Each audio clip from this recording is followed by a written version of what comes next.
মাশাল্লাহ মাশাল্লাহ, প্রথমবার আমরা ব্যর্থ হয়েছি, কিন্তু দ্বিতীয়বার কিন্তু আমরা আর ব্যর্থ হই নাই, সফল হয়েছি।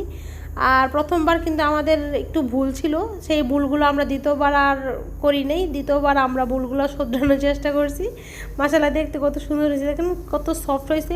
যদিও যারা প্রফেশনাল কেক বানায় তাদের মতো সফট হয় নাই, তারপরও মোটামুটি চলে। তো এখন আমি একটু হালকা পাতলা এটাকে ডেকোরেশন করে নিব, যেহেতু বাচ্চারা খাবে, বাচ্চারা খুশি হবে আর কি। তো এটাকে আমি হালকা পাতলা একটু ডেকোরেশন করার জন্য মাঝখান দিয়ে কেটে তারপর চিনি সিরাপ দিয়ে নিব। আমি অনেক ভিডিওতেই দেখছি চিনি সিরাপ দিলে নাকি কেকটা অনেক সফট হয়। তো এখন আমি চিনি সিরাপ দিব আর হালকা একটু ডেকোরেশন করব। যদিও আমাদের কাছে ডেকোরেশন করার মতো তেমন কিছুই নেই, তারপরও আমাদের হাতের কাছে যা ছিল তা দিয়ে আমরা কাজে লাগাই। এখানে আমি একটা নাইফের সাহায্যে ভালো করে কেকটা ফিনিশিং দেওয়ার চেষ্টা করেছি, যদিও একটুও ফিনিশিং হয় নাই। তারপর যতটুকু হয়েছে একটু ফ্রিজে রাখছিলাম সেট করার জন্য। আর বাচ্চারা তো পাগল হয়ে গেছে কেক খাওয়ার জন্য, ওদেরকে এই যে অবশেষে কাইটা দিলাম। টেস্ট মোটামুটি ভালোই ছিল, খারাপ না।